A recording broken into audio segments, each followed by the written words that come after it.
L'appel de la nature pousse de nombreuses personnes à rechercher l'aventure, mais cela ne se termine pas toujours en triomphe. Voici 5 histoires réelles d'expéditions en plein air qui ont viré au cauchemar, des récits éprouvants qui se sont terminés de la manière la plus tragique.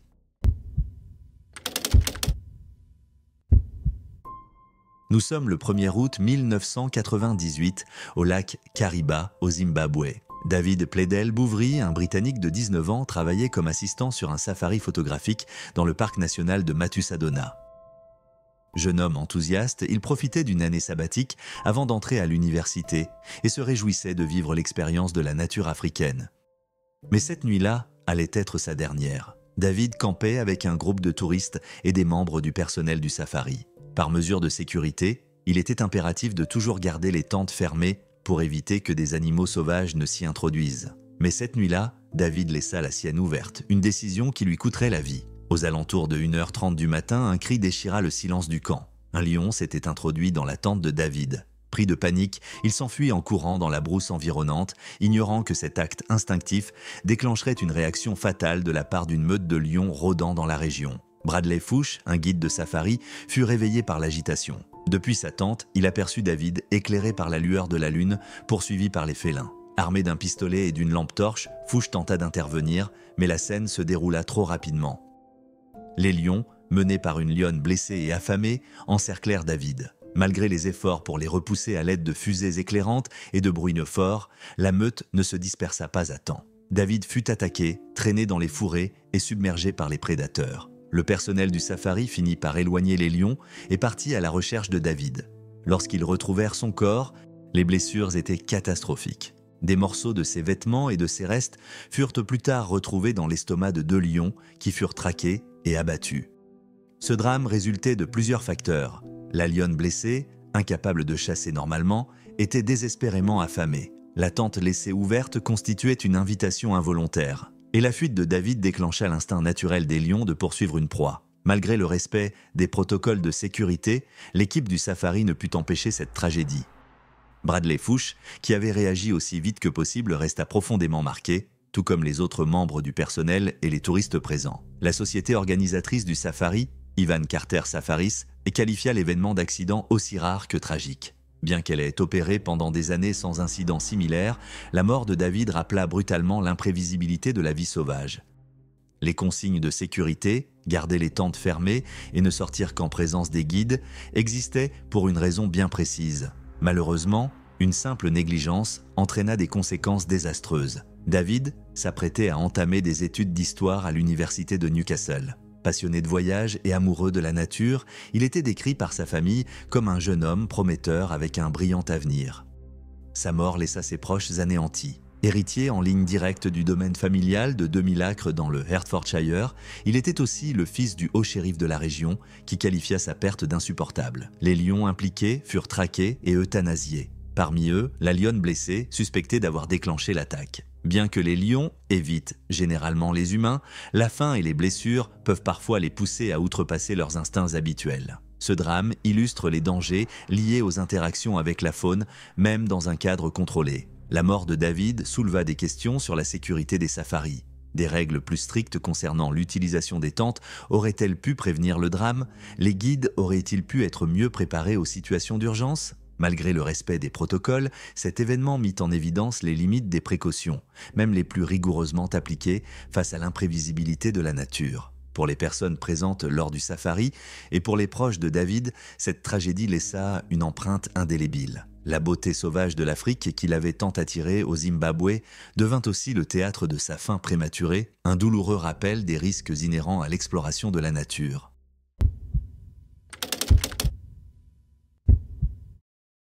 Le 28 avril 2000, Yuri Lipski, un instructeur de plongée israélo-russe de 22 ans et plongeur expérimenté, entreprit ce qui allait tragiquement devenir sa dernière descente.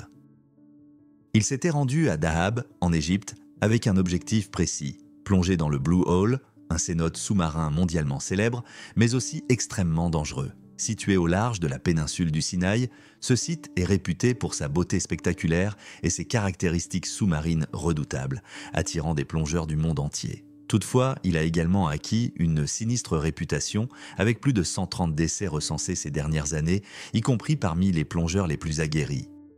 Le Blue Hole est particulièrement redouté en raison de ses profondeurs extrêmes et d'un tunnel sous-marin naturel appelé l'Arche.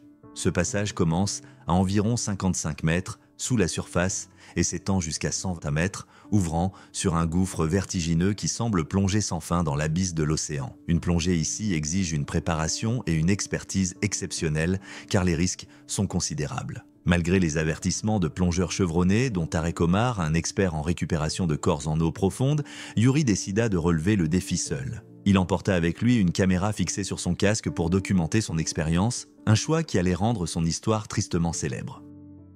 Le jour de sa plongée, Yuri s'enfonça dans le Blue Hole. Il semblait confiant au départ, mais très vite, la situation tourna au drame. Les images enregistrées par sa caméra révélèrent que sa descente s'accéléra dangereusement, bien au-delà des limites de sécurité pour une plongée avec une seule bouteille d'air. Aux alentours de 80 mètres de profondeur, il fut vraisemblablement victime de narcose à l'azote, un phénomène dû à la pression extrême qui altère le jugement, provoque de la confusion et peut mener à la panique. La vidéo montre clairement son état de détresse croissant. Il eut des difficultés à gérer son équipement et perdit le contrôle de sa flottabilité. Finalement, il atteignit 115 mètres de profondeur, où il parut désorienté et retira son détendeur, l'élément vital lui fournissant de l'oxygène. Les dernières images de la vidéo montrent Yuri tentant désespérément de gonfler son gilet stabilisateur pour remonter à la surface. Malheureusement, ses efforts furent vains. Et l'enregistrement s'interrompit brusquement, laissant derrière lui une scène terrifiante d'un plongeur en détresse. Le lendemain matin, Tarek Omar, à la demande de la mère de Yuri, plongea dans le Blue Hole pour récupérer son corps. Fort de son expérience, dans la récupération de dépouilles de plongeurs ayant péri dans ce gouffre, il retrouva Yuri à 92 mètres de profondeur. Il récupéra également la caméra fixée à son casque qui, malgré l'excès de profondeur, avait survécu et conservé l'enregistrement intact. Les images capturées par Yuri furent par la suite visionnées et diffusées publiquement, offrant un aperçu brut et poignant de ses derniers instants. La vidéo fit rapidement le tour du monde, devenant l'un des accidents de plongée les plus documentés de l'histoire. Des millions de personnes furent bouleversées par ces images qui mettent en lumière les dangers du plongée en eau profonde. La mort tragique de Yuri soulève plusieurs questions sur les raisons de son échec. Les experts estiment que la combinaison de la narcose, de la profondeur extrême et de la panique a joué un rôle clé. Son choix de plonger seul, sans préparation suffisante pour les spécificités du Blue Hole, a probablement été déterminant dans l'issue fatale. Malgré son expérience, l'environnement extrême du Blue Hole s'est révélé implacable. Depuis la disparition de Yuri, le Blue Hole a continué à faire des victimes, lui valant le surnom lugubre de « cimetière des plongeurs ». Des plaques commémoratives jonchent les alentours du site, laissées par les familles des disparus. Si le lieu continue de fasciner, son danger omniprésent reste une réalité indéniable. Tarek Omar, qui a repêché plus de 20 corps dans cette fosse abyssale, rappelle que la majorité des accidents résultent d'erreurs humaines ou d'un excès de confiance, plutôt que d'un quelconque phénomène surnaturel. L'histoire de Yuri Lipski demeure l'un des récits les plus glaçants et mémorables du monde de la plongée. Son décès est une mise en garde contre le manque de préparation, le non-respect des limites personnelles et les forces incontrôlables de l'océan. Malgré l'attrait hypnotique du Blue Hole, la disparition tragique de Yuri rappelle que même les plongeurs les plus chevronnés ne sont pas à l'abri des dangers des profondeurs.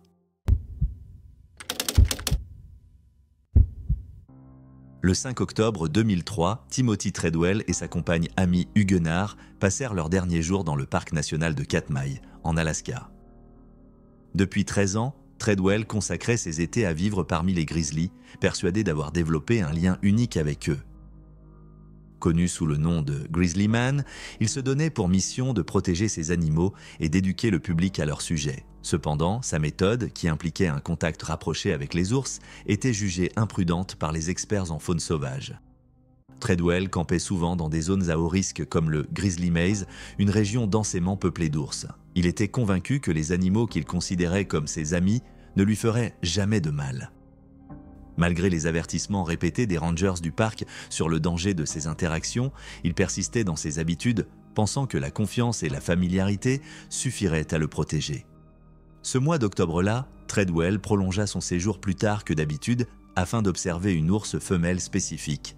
Mais à l'approche de l'hiver, les grizzlies deviennent plus agressifs, se préparant à l'hibernation. Le 5 octobre, Treadwell et Huguenard passèrent un appel satellite de routine à un collègue à Malibu. Ils attendaient leur avion taxi prévu pour le lendemain. Rien ne laissait présager le drame à venir. Le 6 octobre, le pilote Willie Fulton arriva pour les récupérer mais sentit immédiatement que quelque chose n'allait pas. Incapable d'entrer en contact avec Treadwell, il s'aventura près du campement et aperçut un ours rôdant près des tentes. En observant davantage, il fit une macabre découverte, des restes humains partiellement enterrés. Alarmé, il alerta immédiatement le National Park Service. Lorsque les Rangers arrivèrent, l'ampleur du drame devint évidente. Ils retrouvèrent les restes de Treadwell éparpillés autour du campement.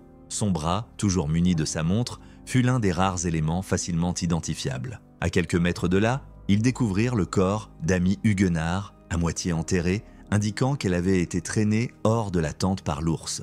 L'ours responsable de l'attaque était toujours sur place, affichant un comportement défensif. Face à la menace, les Rangers furent contraints de l'abattre pour récupérer les dépouilles. L'autopsie révéla que son estomac contenait des vêtements et des restes humains appartenant aux victimes. Un jeune ours présent à proximité fut également euthanasié après avoir chargé les Rangers, bien que son implication dans l'attaque reste incertaine. Parmi les objets retrouvés, les enquêteurs mirent la main sur une caméra vidéo qui, bien que son objectif fût resté fermé, avait enregistré l'audio de l'attaque. Ce document offrit un aperçu terrifiant de leurs derniers instants. On y entend Treadwell crier frénétiquement à l'aide tandis que Huguenard, paniqué, lui supplie de faire le mort. Lorsque cette stratégie échoua, elle tenta désespérément d'intervenir, mais l'ours emporta Treadwell au loin. Ses hurlements suivirent, avant que l'enregistrement ne s'interrompe après 6 minutes d'agonie insoutenable. Les autorités décidèrent de ne jamais diffuser l'audio, le jugeant trop traumatisant. L'enquête révéla que l'ours impliqué était un mâle de 28 ans pesant près de 450 kilos. Son estomac contenait les restes des 2 victimes. L'attaque marqua les premiers décès liés aux ours en 85 ans d'histoire du parc. La vie et les actions de Timothy Treadwell restent aujourd'hui encore sujettes à controverse. Certains voient en lui un passionné sincère qui cherchait à protéger les grizzlies, tandis que d'autres estiment que son comportement imprudent a mis en danger à la fois sa propre vie et celle des ours. Sa décision de camper dans le Grizzly Maze en pleine période de pré-hibernation, ainsi que son mépris des avertissements des spécialistes, sont des facteurs majeurs de cette tragédie. Quant à Amy Huguenard, son rôle dans ce drame est tout aussi tragique. Elle était connue pour avoir peur des ours, mais elle avait malgré tout suivi Treadwell en Alaska. Elle avait prévu de le quitter à leur retour en Californie, mais son destin fut brutalement scellé lors de cette nuit fatale. Son courage dans ses derniers instants est remarquable, mais elle n'a pas pu rivaliser avec la puissance du grizzly. Cette tragédie soulève de nombreuses questions sans réponse. Et si Treadwell avait écouté les experts ? Aurait-il pu survivre s'il avait quitté les lieux plus tôt en remarquant le comportement plus agressif des ours ? Amy aurait-elle survécu si elle n'avait pas fait ce voyage ? Autant d'interrogations qui hantent ceux qui ont suivi cette affaire. Au final, l'histoire de Timothy Treadwell est un terrible rappel des dangers liés à la sous-estimation des animaux sauvages. Malgré ses intentions louables, son refus de respecter les lois de la nature et les précautions essentielles a conduit à une issue tragique.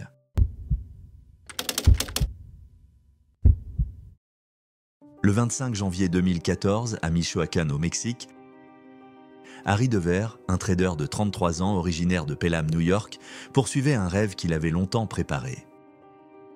Après avoir quitté une carrière stable dans la finance, Harry avait passé 5 ans à parcourir le monde, partageant ses aventures sur son blog à New Yorker Travels.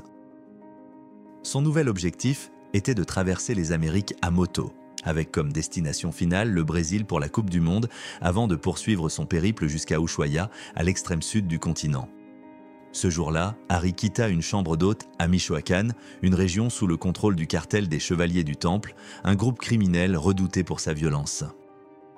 Il envoya un message à sa petite amie Sarah Ashley Chiar, lui expliquant qu'il venait d'être escorté par l'armée hors d'une zone dangereuse et qu'il se dirigeait vers Zihuatanejo, une station balnéaire rendue célèbre par le film Les Évadés.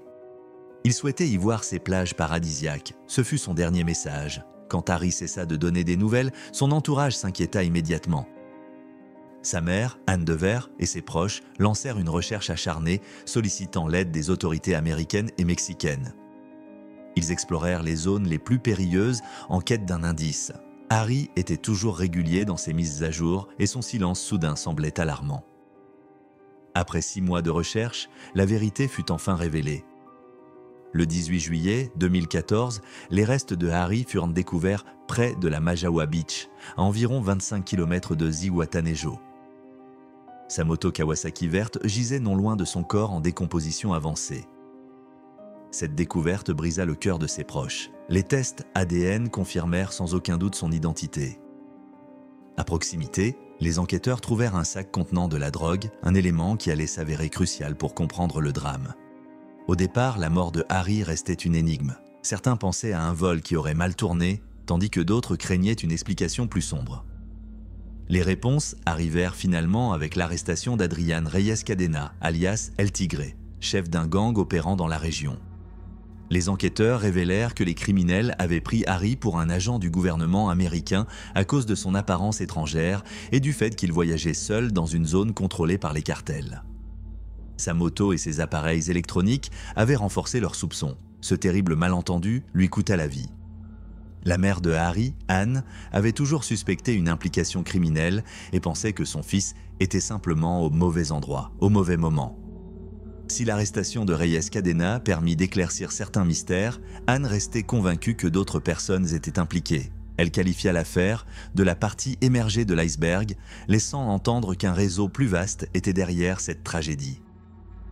Reyes Cadena était un criminel notoire, impliqué notamment dans l'enlèvement de policiers et d'un homme d'affaires italien. Son gang, connu sous le nom de la Garde de Guerrero, imposait sa loi par la terreur dans certaines parties de Michoacán. Lors d'une opération liée à cette affaire, la police arrêta également Mariano Sierra Santana, un autre leader influent des Chevaliers du Temple, et saisit de nombreuses armes appartenant au cartel. Ces arrestations marquèrent une victoire partielle dans la lutte contre leur influence.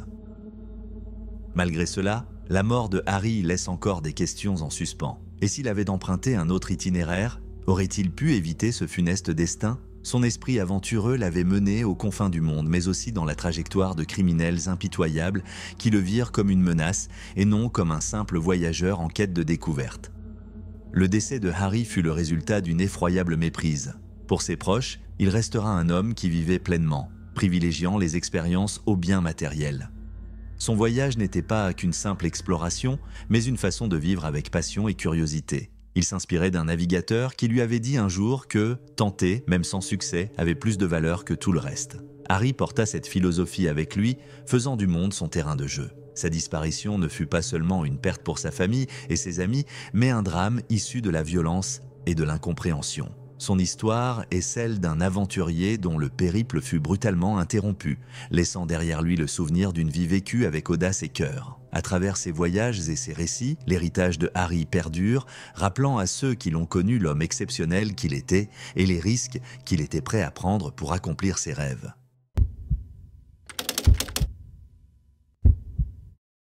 En mai 1996, le mont Everest fut le théâtre de l'une des tragédies les plus marquantes de l'histoire de l'alpinisme. Tsewang Paljor, un alpiniste indien de 28 ans, faisait partie d'une expédition de la police des frontières indo-tibétaines, ITBP, tentant d'atteindre le sommet du plus haut pic du monde. Son destin, mêlé aux conditions impitoyables de l'Everest, donna naissance à l'une des légendes les plus glaçantes de la montagne, l'histoire de Green Boots. Paljor n'était pas étranger aux montagnes. Né en 1968 à Sakti, un village isolé du Ladakh en Inde, il avait grandi entouré des paysages escarpés de l'Himalaya. Sa passion pour l'alpinisme le mena à rejoindre l'ITBP, combinant ainsi son amour des sommets avec une carrière au service de son pays. La mission de son équipe était ardue, patrouiller la frontière difficile entre l'Inde et la Chine.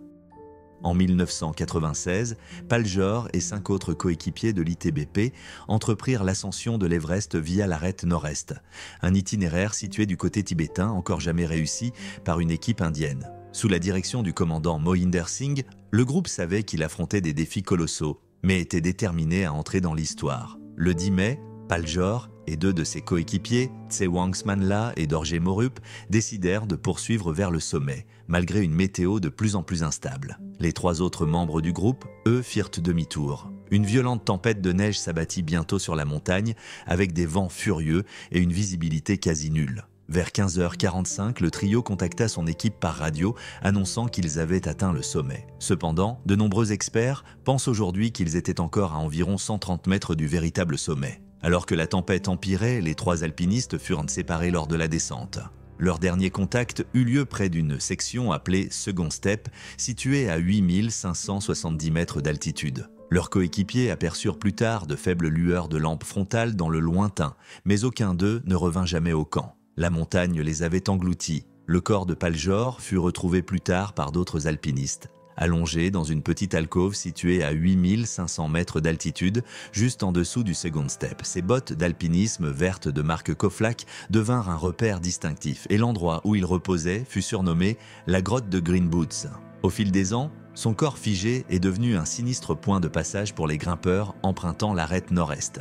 L'identité exacte de Green Boots reste sujette à débat. La plupart des experts s'accordent à dire qu'il s'agit de Tsewang Paljor, mais certains, comme le chef adjoint de l'ITBP, PMDAS, suggèrent qu'il pourrait s'agir de Dorje Morup, également disparu non loin de là. Les récits contradictoires de l'expédition ajoutent au mystère. Certains témoins affirmant que Morup était en pire état avant que les alpinistes ne se séparent. La légende de Green Boots prit encore de l'ampleur en 2006 lorsqu'un alpiniste britannique, David Sharp, trouva la mort au même endroit. Sharp, qui escaladait l'Everest en solitaire, succomba aux conditions extrêmes alors qu'il s'était arrêté pour se reposer dans l'alcôve. Selon certains témoignages, près de 40 grimpeurs passèrent à côté de lui dans ses dernières heures, croyant qu'il s'agissait simplement du corps de Green Boots ou pensant qu'il était déjà mort. Sa disparition souleva alors un débat éthique sur l'attitude des alpinistes face aux dangers de l'Everest. Green Boots est devenu un symbole des risques mortels de l'Everest.